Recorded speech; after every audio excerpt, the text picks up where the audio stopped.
welcome to Interesting History YouTube channel. Today is Monday, April 22nd, 2024. Please subscribe, hit the like button, and feel free to buy me a coffee for more interesting history.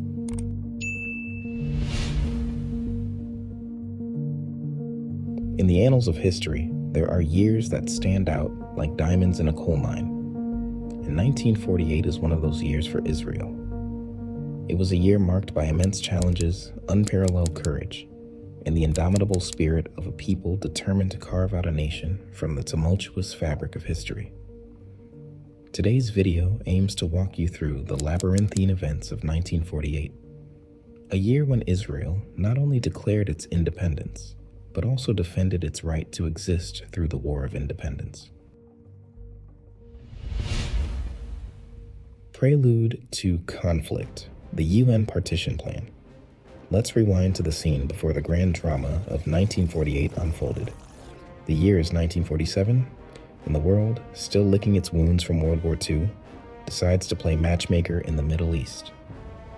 Enter the UN partition plan, a well-meaning yet overly optimistic attempt to divide the British Mandate of Palestine into separate Jewish and Arab states. Picture it as the ultimate share-a-room suggestion between historical rivals. The idea was akin to expecting cats and dogs to live together in harmony, immediately after suggesting they share the same bowl. The Jewish leadership, spearheaded by the ever-pragmatic David Ben-Gurion, decided to RSVP yes to this partition party, seeing it as a golden ticket to a long-awaited homeland. On the flip side, the Arab leadership gave the proposal a hard pass, viewing it as an unwelcome guest meddling in their affairs. This was not just a simple no thank you, but a resounding rejection that set the stage for the showdown of the century. The UN's proposal was essentially the world's attempt at solving a puzzle by creating another one. It was as if they handed out a map, blindfolded everyone, spun them around, and asked them to draw borders with a pen that was running out of ink. This pivotal moment was the spark that ignited the powder keg, setting the stage for a conflict that would reshape the Middle East and forever mark 1948 as a year of monumental significance. The Declaration of Israeli Independence. In a scene straight out of a blockbuster drama, with tension thick enough to cut with a knife, David Ben-Gurion stepped onto the stage of history in a Tel Aviv museum on May 14, 1948. In a room charged with anticipation, he unfurled the script of a new chapter for a people 2,000 years in the making, and declared the establishment of the State of Israel. This was no ordinary declaration. It was a declaration that had the audacity to challenge the status quo, a bold proclamation that echoed the collective heartbeat of a nation long yearning for a place to call home. This moment was not just historic, it was cinematic, with the kind of suspense that keeps you on the edge of your seat.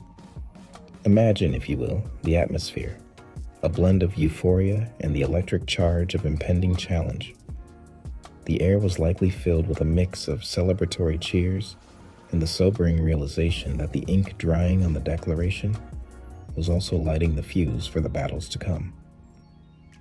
Ben-Gurion, with the poise of a seasoned conductor, orchestrated a moment that was both a culmination and a beginning.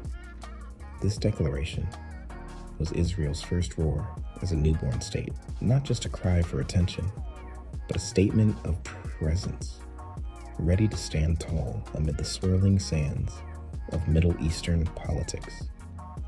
Let's not sugarcoat it. Declaring independence was akin to throwing down the gauntlet in a room full of rivals. Yet, in this act of defiance, Israel didn't just announce its arrival on the world stage. It invited the dawn of a new era, armed with the unshakable conviction of a people ready to defend their right to exist. In that moment, Israel turned a page, stepping boldly into a story of its own making. The invasion of Arab armies. In the early hours following Israel's bold declaration, the young nation found itself on the receiving end of an unwelcome party crasher, or rather 5 of them.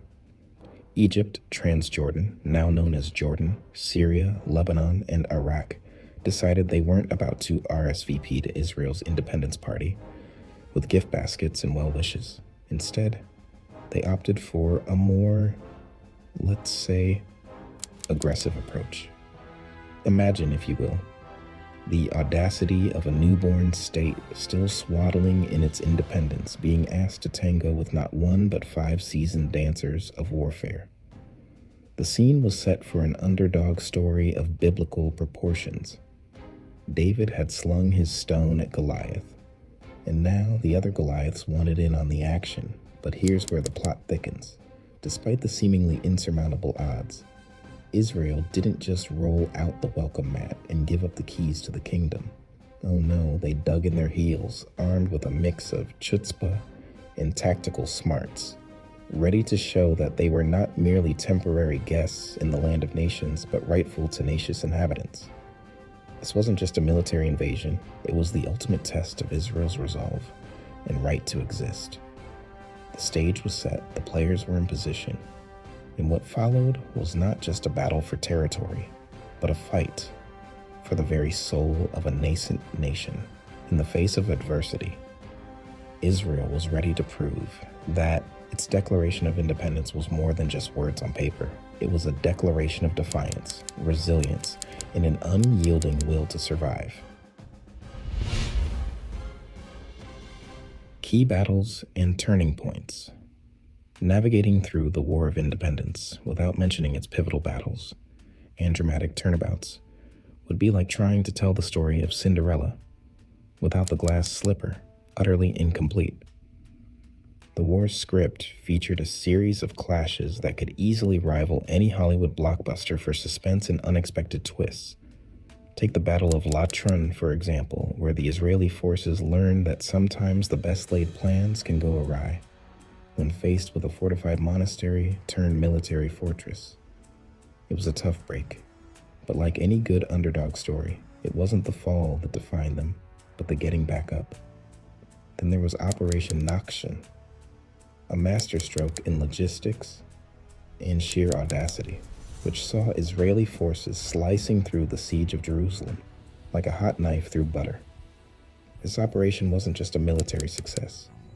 It was the equivalent of pulling a rabbit out of a hat, ensuring Jerusalem remained a part of the Israeli narrative. These battles were the plot twists in the saga of Israel's fight for independence, each one teaching a lesson in resilience, strategy, and the art of the possible.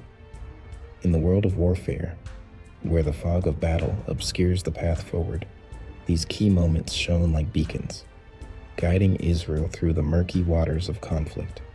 They were not merely fights over territory. They were battles for the soul of a nation, proving that sometimes the pen and the sword must dance together to write history. The human cost, casualties, and displacement. In the ledger of war, the cost isn't just measured in bullets and boundaries. It's etched in the lives forever altered by the clamor of conflict. The War of Independence, for all its heroics and historical milestones, carried a steep human toll. It wasn't just a matter of statistics. Behind every number was a story, a dream deferred, a family fractured. On the Israeli side, the casualty count wasn't just a figure to be mourned, but a testament to the resolve and sacrifice of a fledgling nation. Thousands of Israelis paid the ultimate price, their aspirations for a peaceful existence cut short by the grim reaper of warfare.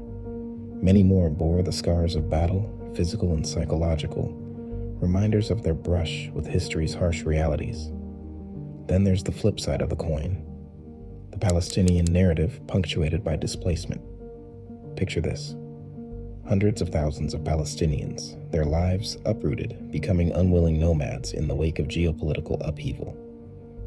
The Exodus wasn't just a mass movement of people, it was a seismic cultural shift, leaving behind ghost towns where life once thrived. This chapter of the 1948 saga isn't just about the numbers or the strategic victories and losses. It's about recognizing the individual faces in the crowd, the personal stories intertwined with the march of nations. It serves as a poignant reminder that in the grand chess game of national aspirations, it's often the pawns who bear the brunt of history's gambits. armistice agreements, and territorial changes.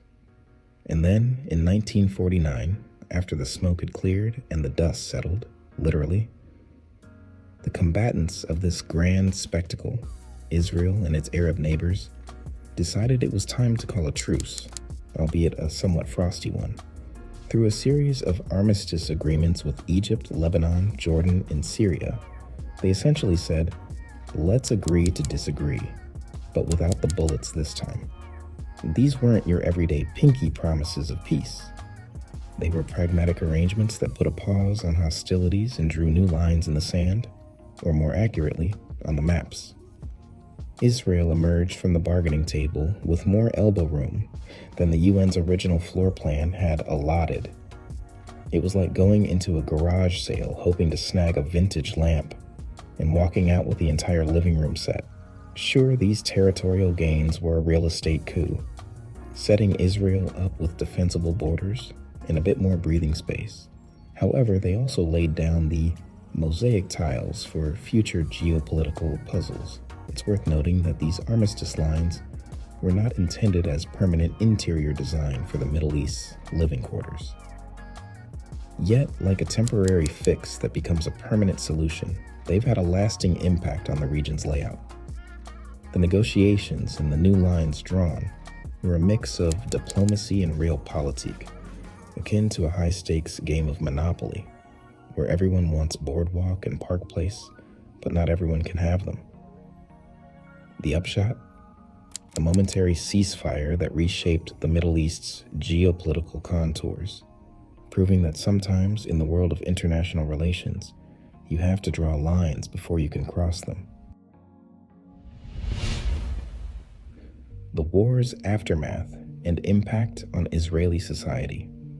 As the dust settled on the battlefield, Israeli society found itself not just navigating a new geopolitical landscape, but also undergoing a profound metamorphosis.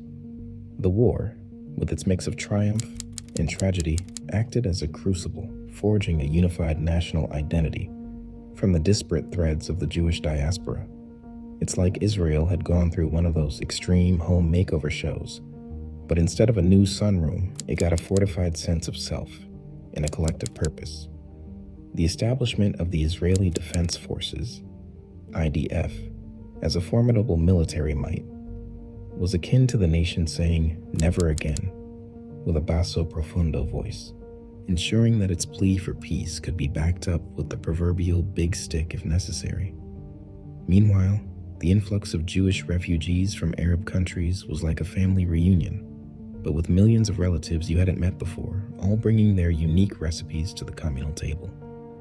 This demographic shift not only added new flavors to Israel's cultural stew, but also underscored the nation's role as a sanctuary. In the afterglow of conflict, Israeli society was a study in contrast, joyous in its independence, solemn in its remembrance, and resolute in its look forward. It was as if the entire country had taken a collective deep breath and decided to roll up its sleeves, ready to tackle the Herculean task of nation building. The war had taught Israel a fundamental lesson. Unity and resilience aren't just lofty ideals, but the very bedrock upon which a thriving society is built. And so, with a mix of optimism and steely determination, Israel set about weaving these threads into the fabric of its national identity, ready to face whatever the future might hold with a wink and a nod.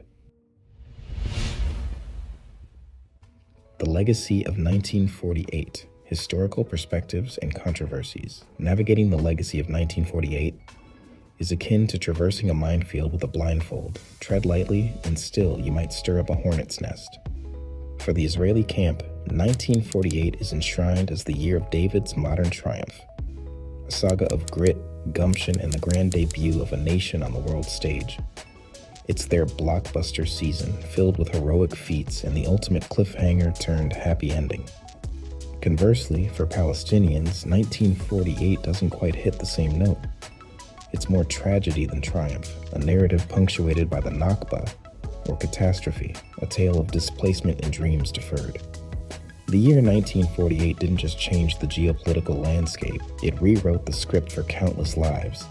It's a chapter that remains dog-eared in the history books, a point of contention that sparks fiery debates in cafes, classrooms, and council chambers alike. To say it's a hot topic would be an understatement. It's sizzling, and not always in the good barbecue on a summer day kind of way. Yet, amidst the thicket of historical perspectives and the volley of controversies, 1948 stands as a testament to human resilience and the complexities of nation building.